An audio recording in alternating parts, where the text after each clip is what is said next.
La colère, c'est une énergie qui est mal utilisée. La colère, elle est vraiment taboue. On refuse de la voir et encore plus de la montrer. Si quelqu'un ou une situation, elle va nous mettre en colère, on va chercher à garder le contrôle. À ne pas montrer qu'on est en colère, on va mettre un masque. Un masque de « je suis fatigué », peu contrarié, mais c'est pas grave. Et on empile et on empile. Tout ça, à un moment, tôt ou tard, ça va exploser. Une accumulation de frustration, c'est pas grave, de limites qui sont à chaque fois repoussées, de c'est rien, soit ça implose, soit ça explose. L'image de la négativité et de la colère n'y est pas pour rien là-dedans. En fait, il faut arrêter de mettre les émotions dans des cases, soit c'est bien, soit c'est mal. La colère, c'est quelque chose qui a pu être très bon aussi. Elle a permis de libérer des peuples de l'esclavage. Elle a permis de renverser des dictatures. Individuellement, elle permet aussi de sauver d'une relation qui est malsaine. De manipulation, elle peut sauver de harcèlement. En fait, la colère, c'est vraiment une énergie qui permet de libérer, qui permet de casser, qui permet de couper. C'est un starter pour prendre conscience de nos limites. Quand on est en colère, c'est nos limites qui parlent, de ce qui ne va pas. Faut arrêter de l'éviter, de dire que c'est pas grave, car la colère, c'est pas négatif. C'est ce qui en résulte à la revanche qui peut le devenir. Parce que la plupart du temps, on ne sait pas l'accueillir et encore moins en faire bon usage. On la met sous le paillasson, on la glisse, on ne veut pas la montrer. Et la colère, quand on ne l'exprime pas, elle se retourne contre toi. Donc l'idée ici, c'est de la comprendre, de marcher avec, de l'exprimer et de l'utiliser comme starter. Première chose, ça va être accepter la colère. En fait, être en colère, ce n'est pas être faible. C'est indiquer que tu as des limites. Donc c'est important que tu l'acceptes. Accepte qu'elle fasse partie de la vie. Elle fait aussi partie de la vie des autres, au même titre que toutes les autres émotions qu'on peut avoir. Tout le monde rencontre la colère. Tout le monde doit se confronter à la colère. On doit se confronter à notre propre colère, mais on doit aussi se confronter à la colère des autres, qu'on le veuille ou non. Être sans colère ne permet pas d'avoir moins de problèmes. C'est même l'inverse. Parce que être sans colère, c'est qu'on a plus de choses qu'on doit tolérer. La colère n'enlève pas la douceur. Imagine par exemple une louve. Tu vas croiser une louve, elle est là, elle est avec ses bébés. Et tu vas t'approcher d'elle. Vraiment imagine. Si tu vois une louve avec ses bébés, on s'approche pas. Mais imagine tu t'approches d'elle. La louve, qu'est-ce qu'elle va faire? Elle va grogner. Là, tu as deux choix. Soit tu continues, soit tu t'arrêtes. Mais la louve, elle va grogner, elle va te montrer sa limite. Elle va se mettre en colère. Elle va te montrer, non, ce que tu fais, ça me plaît pas. Disons que tu l'écoutes pas et que tu continues. La louve, à un moment, elle va t'attaquer. Elle t'a prévenu. Elle a montré ses limites et tu ne les as pas respectées. Est-ce que ça fait que la louve est moins douce? Est-ce que ça fait qu'elle est folle? Est-ce que ça fait qu'elle est hystérique? Non, elle a gardé son statut, ça reste une louve, et elle t'a rappelé les règles. Donc si tu es en colère, accueille-la, parce que tu peux en faire ta force. Une fois que vraiment tu l'acceptes et que tu la retires de cette case de « oh c'est négatif, oh c'est positif », mais de la garder de manière neutre et te dire « ok, je suis en colère », donc ça veut dire que tes limites, elles parlent. Et ça va être vraiment le point 2, c'est comprendre pourquoi tu es en colère, parce qu'on ne réagit pas tous de la même manière, on n'a pas tous les mêmes limites. Donc tu as besoin de comprendre tes limites. Car quand tu sais pourquoi tu es en colère, tu sais ce qui te met en colère, tu sais ce que tu vaux. Tu connais tes limites. Et comme je disais, on a tous des limites différentes. On a tous des facteurs différents en fonction de ce qu'on a vécu, en fonction de notre enfance. À toi de découvrir tes propres limites. Et la colère sera vraiment le meilleur indicateur. Tu as besoin de la nommer, de connaître tes limites. Donc tu vois là le volcan qui est en train de brûler. On va pas juste le regarder en surface et regarder la lave sortir. On va aller à l'intérieur. On va descendre et regarder ce qui brûle. Et ça va te demander de vraiment réfléchir aux situations qui t'ont mise en colère. À te poser et te dire « Ok, je me refais les situations où je me suis mise en colère. » Et que ce soit la situation ou la personne qui t'a mis en colère, c'est comprendre qu'est-ce que ça a touché. Quelle valeur de toi ça a piétiné. Vraiment réfléchis à pourquoi je me suis mise en colère. Moi, je sais que quand j'ai fait ce travail-là, ce qui me met en colère, et ce qui me met toujours en colère d'ailleurs, c'est l'incivilité. Ça va être vraiment là où je vois que mes limites, elles vont se poser. En fait, c'est vraiment un comportement qui me renvoie à des blessures de quand j'étais enfant et je ne supporte pas du tout la grossièreté. Et par exemple, ça peut être même en voiture, quelqu'un qui va faire une queue de poisson, qui va ne pas céder une priorité, qui va vouloir passer, je vais trouver que c'est de l'incivilité, ça me met en colère. Ça peut être en réunion, on va me couper la parole, ça va être quelqu'un qui va être là, monologue sur monologue, qui va pas écouter les idées des autres. Je vais me dire, mais c'est pas respectueux, ça va m'énerver. Et comme la vie, elle est très joueuse, j'ai eu le droit, tant que je n'exprimais pas ma colère, à rencontrer le même type de personne. Et comme à chaque fois je prenais la fuite, la vie elle a dit non, non, non, non, non. Et elle m'a donné un manager comme ça. Quelqu'un de grossier, qui me coupait la parole, qui disait des gros mots, qui sifflait, qui interpellait. Je l'ai eu dans mes pattes. Et j'ai dû travailler avec lui et donc travailler sur moi. Pour la première fois, j'étais bloquée avec lui dans les pattes. Et ça, jusqu'à ce que j'exprime mes limites sans fuir. C'était pas cool. Mais donc toi, comprends ce qui te met en colère avant d'en arriver là. Avant de te retrouver un peu dans la passe avec une personne qui n'en vaut pas le coup. Comprends tes limites, comprends d'où ça vient. Vois de quoi tu as peur. Et une fois que tu as fait ça, déjà, tu as acquis une grande partie du boulot, c'est-à-dire comprendre tes limites. Comprendre ce que ça réveille en toi, ce que ça suscite, qu'est-ce que ça crée. Et ça, du coup, ça va être écouter ta colère. Parce qu'on n'agit pas toujours de la même manière en fonction de la colère et en fonction de ses blessures et en fonction de ses peurs et de ses limites. Une fois que tu connais tes déclencheurs, que tu sais ce qui t'énerve, vois comment ton corps l'exprime. Écoute-le.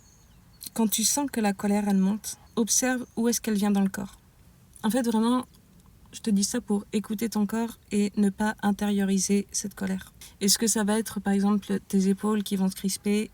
Ça peut être la mâchoire qui se serre, le poing. Ne l'étouffe pas, mais vois où est-ce qu'elle se place, parce qu'elle se place de manière différente en fonction. Plus tu sais où elle se situe, plus facilement tu pourras la faire circuler. Donc, écoute ton corps, très important. Maintenant que tu connais tes déclencheurs et que tu sais comment ton corps peut l'exprimer, et on va passer à une étape non sans importance, mais très complexe, communiquer. Dire quand tu es en colère. L'image de la louve qu'on a vue au début. La louve, concrètement, elle communique quand elle grogne. Elle dit stop, elle montre ses limites. Exprime ce qui te déplaît. Vraiment pas un exercice qui est facile, je le conçois. Mais plus tu le pratiques, plus tu vas y arriver. C'est comme avoir un instrument de musique. Tu as une guitare. Tu vas pas apprendre à en jouer en la regardant, tu vas apprendre à en jouer en la pratiquant. Là, c'est pareil. Et apprendre à le dire. Déjà, avec ton entourage, ça peut être important parce qu'une personne qui t'aime, elle respectera forcément tes limites. Et dans le cas contraire, cette personne, elle sort. Si tu as un rendez-vous avec quelqu'un et que cette personne, elle va annuler, tu peux très bien dire « Ok, pas grave, je suis cool, ça me pose pas de problème. » Mais si à l'intérieur, t'es en colère, ne rien dire, c'est pas bon. Envoyer un message qui va être un peu passif-agressif, ça changera pas les choses non plus. Par contre, tu peux dire, je fonctionne pas avec des personnes qui ne tiennent pas leurs engagements. Et cette personne, soit elle s'aligne, soit elle sort. Dans les deux cas, c'est toi qui gagnes. Un peu comme la louve, tu rappelles tes limites. Si ça te dérange que quelqu'un ne tienne pas parole, dis-le. Au travail, si on minimise ton idée, tu présentes un sujet et on va le minimiser.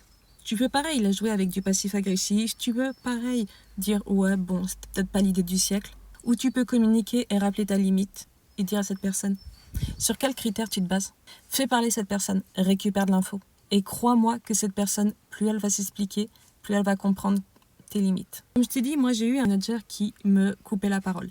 Il minimisait pas forcément mes idées, mais c'était quelqu'un qui avait une attitude où même s'il voyait que j'étais en réunion avec d'autres personnes, il allait ouvrir la porte, il allait se mettre à parler sans prendre en considération les personnes qui étaient autour. Et à chaque fois, je devais réaffirmer, reposer les limites.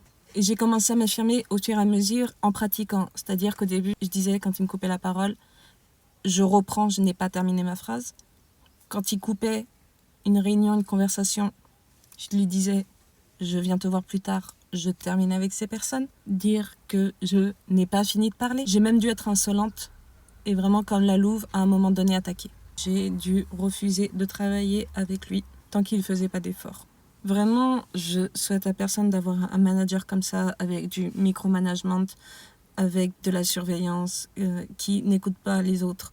Mais il faut voir le bon côté des choses, c'est qu'aujourd'hui, je suis respectée, je suis écoutée, mes limites sont visibles. Ça me permet d'évoluer dans des sphères qui sont beaucoup plus complexes aujourd'hui. Sans ce test, qui était certes compliqué, j'aurais eu une sorte de syndrome de l'imposteur avec les autres postes que j'ai eu après.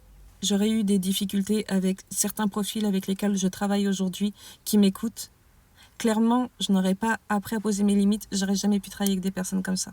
En ayant dû m'affirmer, en ayant écouté ma colère, en ayant dû rappeler mes limites jusqu'à ce qu'elles soient entendues, j'ai développé aussi une posture. Personne ne pousse mes limites. Personne ne me coupe la parole. Maintenant que tu connais tes limites, préviens quand tu es en colère. Exprime-le avant d'imploser. Mais la colère, c'est un starter. C'est un point de départ. Fonctionner tout le temps avec de la colère, c'est usant. La colère, c'est pas un carburant, c'est une émotion pour couper, pour avancer. Après, on passe à une autre énergie et on la transforme, notre colère, en vision. Si tu es énervé, globalement, c'est parce que tu veux plus de respect. C'est parce que tu veux plus d'impact, tu veux plus de liberté. Si c'est une personne, une attitude, une situation qui t'agace, ne cherche pas à ce que cette personne comprenne, à ce que cette personne s'excuse. Parce que là, c'est ton ego qui va parler. Globalement, tu vas perdre de l'énergie dans un truc qui est pas... où tu n'auras pas forcément gain de cause. Et toi, par contre, vois ce que tu veux. Vois pourquoi tu veux que, par exemple, cette personne valide un sujet. C'est une personne ou une attitude qui t'agace. Mais toi, vois plutôt que d'attendre des excuses de cette personne, ce que tu veux réellement. Si c'est une personne qui ne te répond pas et que tu as besoin qu'elle te valide quelque chose avant telle date, dis-lui, d'ici tel jour, je veux que tu valides ça. Et tu lui dis avec calme, sans répéter, sans argumenter, qui que soit cette personne, qu'elle soit quelqu'un de ta famille, qu'elle soit de ton cercle social proche, qu'elle soit un supérieur, qu'elle soit un collègue, dis-lui pour tel jour, j'ai besoin de ta réponse. Si cette personne ne te répond pas, te dit que ça va pas être possible, tu dis, ce fonctionnement ne me convient pas, voilà ce que je propose. Vraiment, transforme ce qui te met en colère en vision et de ce que tu as besoin, amène-le.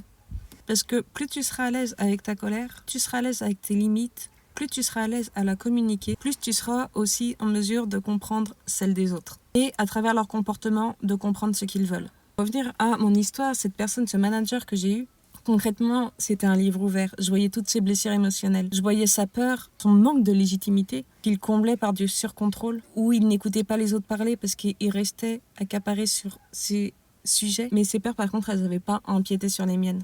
Juste, ça t'aide après à comprendre les autres. Mais si tu as exprimé ton besoin et que la personne continue à les dépasser, c'est qu'elle ne veut pas spécialement ton bien. Si cette personne minimise, elle se moque, sois une louve. On en revient à cette personne qui minimise ton idée. Tu lui dis, hey Bernard, je souhaite travailler en bonne intelligence et écouter les idées de tout le monde, et aussi les miennes. Tu t'en sens capable? Je pense que Bernard, il va t'écouter après. Si c'est une relation amoureuse, dis de quoi tu as besoin. La personne, elle peut pas lire dans tes pensées ni les deviner. On est tous différents. Tu peux avoir des personnes qui vont avoir un besoin de liberté et d'autres qui vont avoir besoin d'être rassurées. Donc, si cette personne, tu lui exprimes tes besoins et qu'elle s'aligne, t'es gagnante. Et si elle ne le fait pas, elle sort et t'es gagnante aussi. Voilà. Pour récapituler, la colère, c'est une énergie de feu. Et avec un feu qui est face à toi, si tu paniques, il y a tout qui va brûler. Si tu l'étouffes, il va s'éteindre et lui qui servait à te réchauffer, tu vas avoir froid vu qu'il n'y a plus de feu. Par contre, si tu l'encadres correctement, il va pouvoir te tenir chaud. Si tu es en colère, ne la laisse pas imploser à l'intérieur ou exploser. La colère fait partie de la vie. Garde-la en tête, elle rentre dans la vie de tout le monde. C'est une émotion comme une autre qu'on doit exprimer comme les autres. Elle est juste plus bruyante. Donc comprends-la, vois pourquoi elle est là. Pourquoi tu es en colère, qu'est-ce que ça touche en toi. Et écoute-la, écoute comment ton corps l'exprime. Puis communique, rappelle tes limites. Et plus tu le feras, et plus tu seras à l'aise. Et plus tu l'éviteras, plus la vie, comme elle va bien aimer jouer avec toi, te fera vivre et revivre encore la même situation. Et elle t'y confrontera jusqu'à ce que tu arrêtes de fuir. Et pour finir, étape la plus haute, transforme-la. Trouve comment faire pour que tes limites soient claires dès le début, pour que tes limites soient respectées. Et plus tu transformeras cette énergie comme le starter qu'elle est, et plus le monde il va t'ouvrir de nouvelles portes. À la semaine prochaine.